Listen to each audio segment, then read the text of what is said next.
got my good buddy here, Steven Picanza. Yeah, thanks, Tim, and ciao, everyone. Stoked to be here. So I'm a brand builder. I also host a podcast. I also create a lot of content. I'm business partners with Roger Starkweather, who's somewhere on the screen.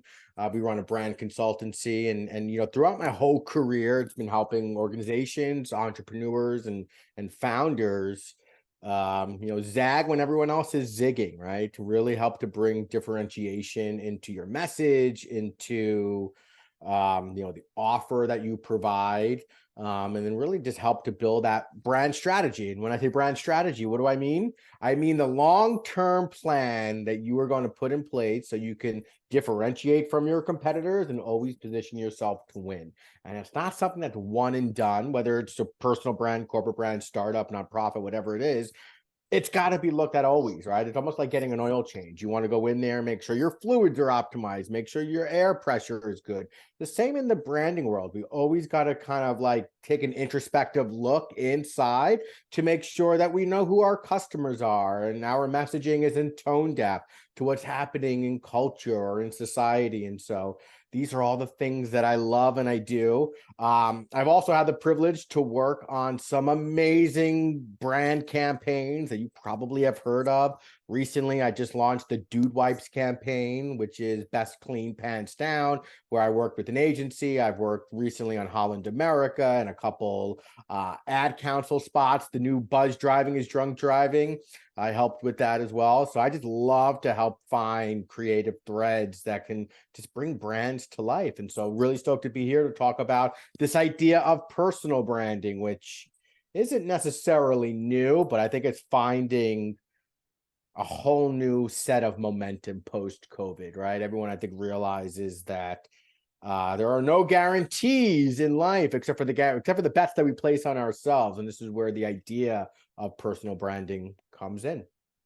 Cool. Thanks for that background. Yeah. And we'll do some Q&A after maybe about 20 minutes or so. But someone had asked me a question the other day, and I thought I would pose it to you.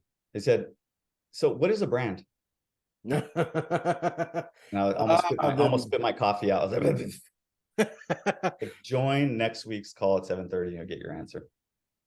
It's your logo, obviously. Like that is what a brand is, right? No, I'm kidding. That's the biggest misconception. A brand is not your logo, by the way. My mentor, Marty Neumeier, who literally has wrote many, many books on branding, says, and I take this definition to heart, a brand is the gut feeling you get about a product, person, or a service, right? So it's that feeling that you get. And what is that feeling? It's a culmination of everything. It's the experience you have with the brand. It's what, Tim has told me about the brand. It is about, what I see about the brand or what my perceptions are. So it all boils down to that gut feeling that we have. Like that to me is like the simplest way to put that definition of what a brand is. So let me ask you this question. Is a brand what you think your brand is? So for example, is it more about what I think about what my personal brand is, or is it more about what you think about what my personal brand is? Yeah, no, that's great. And to break the news to all of us egomaniacs out there, a brand is not what we say it is, it's what they say it is, right? So them being the audience. And so the biggest challenge when I speak to a lot of people about brand who are not aware of brand is they always reverse everything. They think that brand is their logo. They think a brand is what they say it is, and they think that they are the hero in the story. But if we reverse those three assumptions, then we get to the true essence of a brand. You are not the hero. You're actually the guide in the story. The hero are your customers, right? So everything that we do from a personal branding perspective, we need to think about our customer and how they are perceiving us. So I think Jeff Bezos had this quote, Tim. Personal branding is what people say about you when you're not in the room, right? Like that's what it comes down to. And what is that? That's our reputation. So let's just take the idea of brand away and it's like it is our reputation. So like if I know Tim very well, if I go behind the back and like, oh, Tim's bullshit, or Tim is this, or Tim is that, like that is my perception of his brand. And essentially to me, that is his brand. So the idea is that every touch point that we put out there, every opportunity we have to talk to someone is an opportunity to build our brand and build trust with them. And that's what we want to do. So personal branding isn't new. It's just, we look at it from such a different lens because we live in a digital first environment.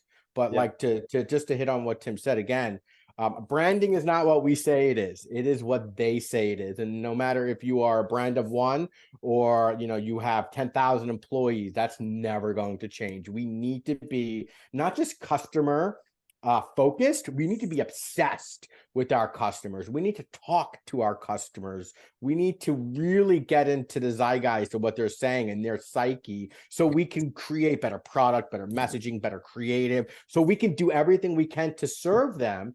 Because if we do listen to our customers, they're going to tell us all the secrets. They're going to tell us what to sell to them, how to sell to them, product innovations that they would easily buy, and so this is why I always encourage any brand, just talk to your audience, survey them, ask them questions, be genuinely curious about your audience, because they are, again, going to tell us all the secrets for their lifetime value.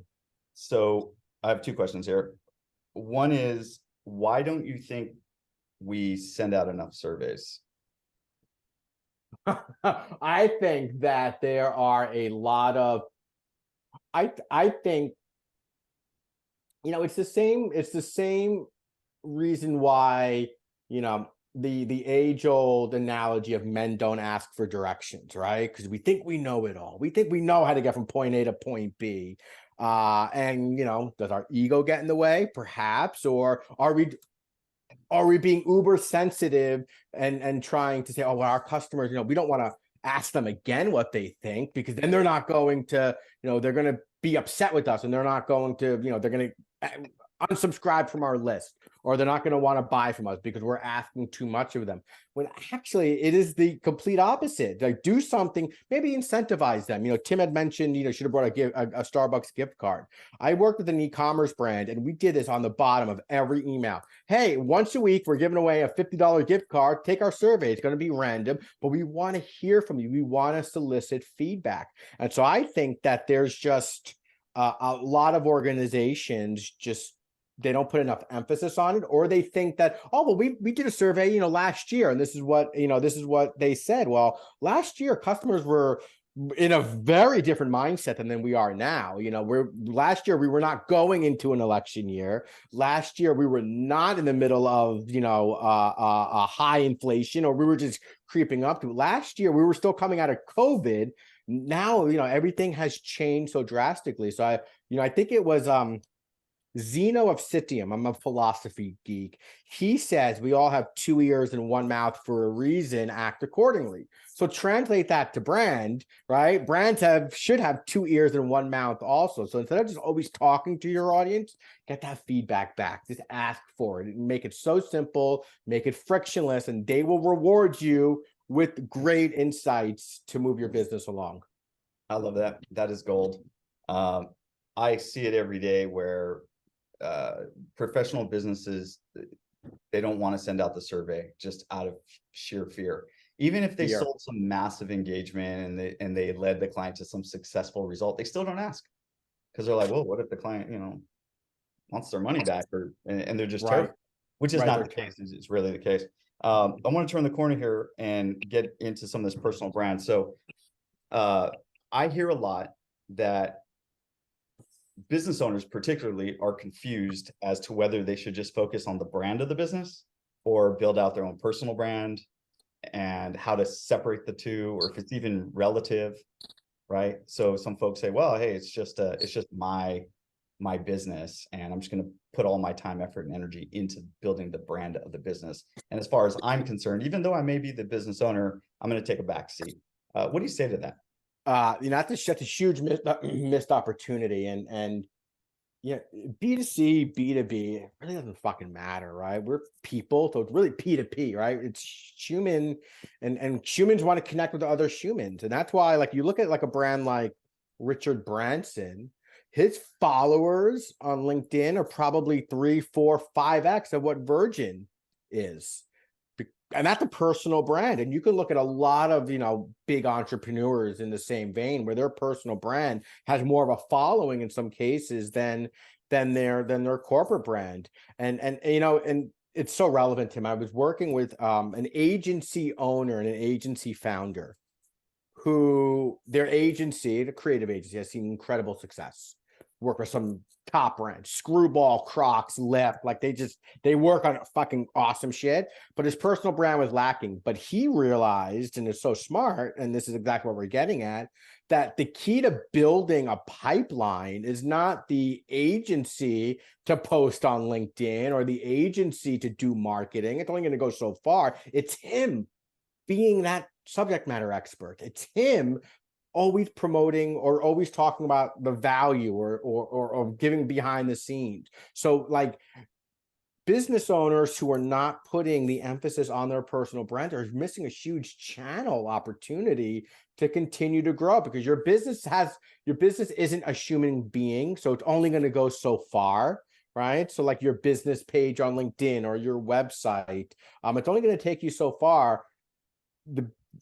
To really scale and grow, you got to put yourself out there and realize that, hey, those lines between business and personal are really blurred these days. And to truly be impactful, you have to blur those lines, and you really have to put yourself out there in order to connect with another human being. Otherwise, it's just another tone deaf business trying to market themselves with features and benefits, functional value. And listen, like, enough of that shit. We're bombarded by functional value left and right. We need a human being to create some emotion that's gonna, get someone to perform an action. Yeah, that's a great point. So as somebody approaches building their personal brand, how do they do it? How does someone approach? Is there a methodology? Is there something useful? How do you get into it? Just like anything else in the branding world, there's 1,000 different frameworks and 1,000 reasons why one particular framework is better than another. But the way I approach it is, so back in the day when working with corporate brands, we would have like the brand guidelines. And in my world, it's kind of evolved, and Roger and I have evolved it to being an operating system. So I've kind of taken that methodology and applied it to the personal brand side. So like, what is the personal brand operating system, right? And I use the term operating system because we don't want it to be so rigid. It has to be fluid. It has to kind of, in a way, course correct itself, right? Just like an operating system would. Oh, there's a new update. It's going to make it a little faster. It's going to make it whatever the reason is. So with the idea of, okay, I need to create my operating system, we have to start like super fucking big, everyone. Like big, hairy, audacious goal, right? Bag, right? What is the vision, right? Where do you want to be in 5 years, in 10 years, in 50 years? Like, what is that end result? And when we understand those goals and we understand where we're going, then we could start to create, I call it the strategic pyramid, but you can call it whatever you want. It's like your purpose, your mission, and your vision. So your purpose is the reason why you exist beyond making money, right? So if money wasn't an option, what would you do? And don't say sitting on the beach, because that's going to get boring after a while and you're going to develop skin cancer, and we don't want any of that to happen. So like that's the vision. That's it on top of the pyramid. The next two things, and so many people get these confused or they interchange them, but you got your mission and your vision. Your mission is this master plan for how you're going to create value, right? So for me, my mission is to inspire 1 million entrepreneurs to stop spending money on marketing by understanding your brand, by understanding your creative, and understanding your messaging, right? Hypothetically. That's my formula to how I'm going to create value. That's my mission statement. Now, your vision statement, and this is why I said like big, hairy, audacious goal, is never going to be achieved, right? Like your vision statement is, if you achieve your mission success equates to what? So for me, if my mission is to inspire 1 million, entrepreneurs to stop spending so much money on marketing, so my vision would be a world where every entrepreneur spends no money on marketing. Now, that's never going to happen. I love it. I've never heard that before. Your vision will never be achieved. So big that it'll never be achieved. I mean, if you achieve your vision, you walk in the office the next day, everyone looks around and be like, Is now that is what? that why famous actors go into bouts of depression after they get an Oscar? Yeah, I think so. I think, and I think it's the same reason why, if you're on the cover of Madden, right? Then the next year you have a slump year, like you've made the pinnacle. You're on the cover of the Madden video game. So that's actually pretty funny. But though the vision like becomes like so aspirational and we can get close, but it's something that is a call to action to everyone working on the mission is to try to achieve that vision. So in the personal brand space, like I work with personal brands to help clarify that message. Like so many times, and I'm sure I'm going to get a lot of head nods here. People go, oh, I know my purpose. And I'm like, oh, have you written it down? Well, no, it's up here, or my mission's up here, my strategy's up here. But that's fantastic. But we self-sabotage ourselves day in and day out all the time. And unless we have it written down and we create this operating system or this vision board, then it's always going to slightly change. It's never going to be, written in stone. So I've created a whole template. I've created like all these exercises to get us to create this operating system. And then literally I have mine printed out in my office right there. And I'm like, all right, by 50, I need my 7-figure exit. Like that's what I'm working towards. Okay. Like that is my ultimate thing right there. Okay, so I love it. Foundational work, right? The inner work, The inner work mission, vision, purpose, values, starts there. the whole bit. Yeah. Let's say that is now locked down. Yeah. Right? I got it in place. I know who I am, what I'm all about. Now what? You got to figure out your ICP, right? Your ideal customer profile. If you don't know who your customers are, we can't create we don't know how we're going to create value for them, right? Like Tim's customers are, aspiring entrepreneurs and, maybe early stage investors or whatever it is. Great. Like we need to write down who that is. Demographic, right? They're 30, right? All the normal shit, 35 to 50 to live in North America, XYZ, ABC. But then we also want to look at like psychographic, like what do they like to do? How do they like to consume content? Where do they spend their weekend? The more we can learn about our customers, the more that we can design our value ladder and our offer. And so that would be kind of like the next step. So like it goes foundation, then we understand who our customers are. And then we can start to say, well, if our biggest pain points of our customers are X, Y, and Z, and it just so happens that that's where I specialize in, now I know that that's the offer that I should be providing my audience. And Tim has done it by his audience said, oh, we really want communities. Tim says, I'm going to make a community. That's how I'm going to provide value. Yeah. Yeah. No, and in my case, I look at 3 groups.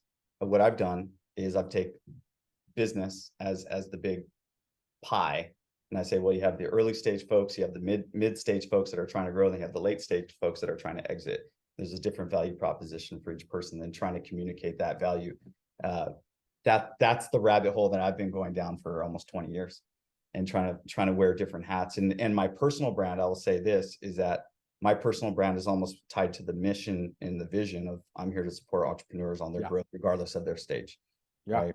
And then when I get into those conversations, I figure so that, it's something that's ever evolving, and we've known each other for a long time. We've had, I don't know how many of these conversations about what that needs to look like. I see Billy down there in the corner. He and I have had 1 million conversations about this as well. Okay. So you have your personal brand, you know who your customer is. Let's talk about creative. Let's get creative here. How does one start tying it all in and giving the visual presence and the messaging presence? So it's 2 drastically different things, Totally, right? but I feel sometimes people put them in one They pot. They do. First off, messaging is probably more important than creative, right? Like the words that you use. And we were having this conversation last week, Roger and I, with a client on like the one-liner, like when somebody says, what do? How do you not start off with it's complicated, which so many of us like to do. Number 2, like be able to articulate it like super simple. And number three, like be able to rattle it off at the drop of a dime and not have to like pull it out of a note card or something like I used to do at networking events. So I think it's coming up with like that one liner or that value prop or whatever it is, right? Like that's so important. And so the first thing that we would do is it would start with that, with a one-liner exercise. And I actually have a brilliant, and I'll just share my screen real quick. And so the one-liner really is that concise statement that you use to explain your offer. So like you start with the problem, right? Like, so what's the pain point you're helping your customer resolve? Then like what's your unique solution to that pain point? And then the reward, like how does your customer's life look after that pain is resolved? So I have just a quick little thing for you all to see. So this is essentially like how it looks. So like I help, as an example, like, you know, I help, I help entrepreneurs, understand the value of marketing through brand strategy so that they could spend less time and money on their actual marketing, right? Hypothetically, like this becomes so important because this kind of become that value prop that you can attach to the front of your website or on your LinkedIn banner, or as you're starting to network and put yourself out there, which such an important part of building your personal brand is understanding the one-liner. So I think messaging, from a messaging perspective, like this is the most important thing. Everything else can come after. A great bio and a call to action statement, all that stuff can come later. You want to nail down the one-liner, right? And then from a creative perspective, you want to be able to, number one, not have to be so dependent on other people to design your creative. So like, for example, you can go out and I'm talking, there are personal brands that have an agency that they help assist them, or designers they help assist them, and they have built their own creative look and feel, and that's awesome. But for a lot of us, we just don't have the time. We don't have the resources. So how do we leverage a tool like Canva to create some templates, as well as creating a look and feel that is sustainable and scalable? And I always say, like, just keep it super simple, right? Like develop one or two core colors that you like. Or if you're really doing this textbook, like find out from your audience, like depending on your ideal customer profile, we could start to make some hypotheses on what kind of creative will resonate with them. So for example, if Tim's audience is mainly made up of 45 to 60-year-old men from, California, well, we could probably make some assumptions on what kind of creative is going to resonate, not to Tim, but to his audience. Right. But, what's that? Hot pink. Hot pink will definitely resonate because of Barbie. So like you start to put together like a really quick one-page brand guide. So for example, black, white, and light blue. And here are the Pantone colors. And our font, and we don't want to go crazy with the font, is just going to be something real simple and legible for everyone. And so perhaps that's Helvetica or Futura or something. And then just stick with it. So the biggest thing, Tim, and I heard this quote I'm going to share with you all in a second, but the biggest thing is consistency, right? Just whatever you choose, don't fucking change it next week. Like keep doing it. So the quote was, client comes up to a creative director and says, you know what I really want? I want a Nike swoosh for my brand. So the creative director, I guess maybe this is a joke, right? The creative director says, great, choose a symbol and be fucking consistent for 45 years. Now you've created your Nike swoosh. You know what I mean? And like, so you gotta be consistent. Whatever you do, it's about being consistent. Now you could spend $1 million and make a personal brand look amazing. You could spend $10. You could just do a logo that is just your name by yourself. It doesn't really matter the investment you put into it. The biggest investment is going to be the consistency of just using it over and over and over again. Wow. The biggest investment is going to be the consistency. I think we could end the call there. I mean, that's good. That's a gem, because we do switch all the time. Why do you think we're always switching? What do you think it is that drives us to want to abandon the brand and to tear it down? And if you're an entrepreneur in this call, I mean, this is something that's so common amongst entrepreneurs, is we build something and we burn it down. I think partly is shiny, bright new objects, right? We scroll, we see something awesome, we're like, oh, I got to do carousels that look like this now on LinkedIn. So I'm going to abandon what I've done to do that. Yeah. Or it's it's that FOMO, like this person is doing that. And so I'm going to again abandon my laurels and do that. And I also think, Tim, part of the reason like we're lone wolves, which is not a good or a bad thing, it's just a thing. So as lone wolves, we don't have the checks and balances of a creative director or a brand manager that has to sign off on this piece of creative before it goes out. For the most part, we may not even have brand guidelines or standards that we abide by. We just, this looks great, go make it happen. Like we don't, we're so quick to do things that we don't stop to look around. And because we don't have those checks and balances, it's why there's a lot of inconsistency out there. Yeah, that makes sense.